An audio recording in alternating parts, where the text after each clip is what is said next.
Nous sommes sans doute en train de vivre la fin de l'hégémonie occidentale sur le monde.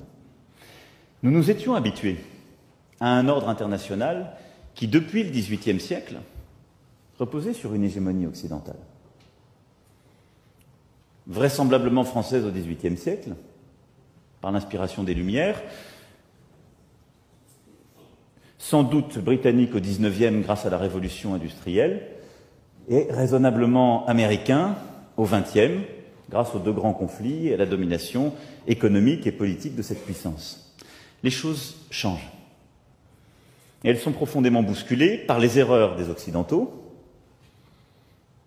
dans certaines crises, par les choix aussi américains depuis plusieurs années, et qui n'ont pas commencé avec cette administration, mais qui conduisent à revisiter certaines implications dans des conflits au Proche et Moyen-Orient et ailleurs, et à repenser une stratégie profonde, diplomatique et militaire, et parfois des éléments de solidarité dont nous pensions qu'ils étaient des intangibles pour l'éternité, même si nous avions constitué ensemble dans des moments géopolitiques qui pourtant aujourd'hui ont changé.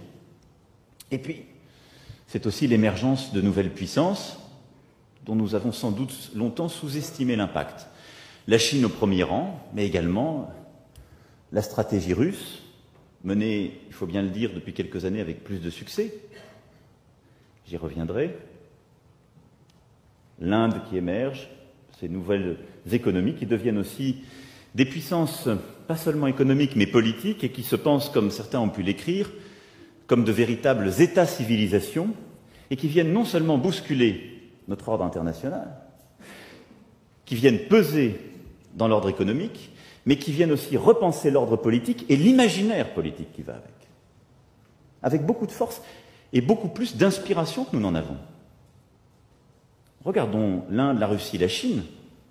Elles ont une inspiration politique beaucoup plus forte que les Européens aujourd'hui.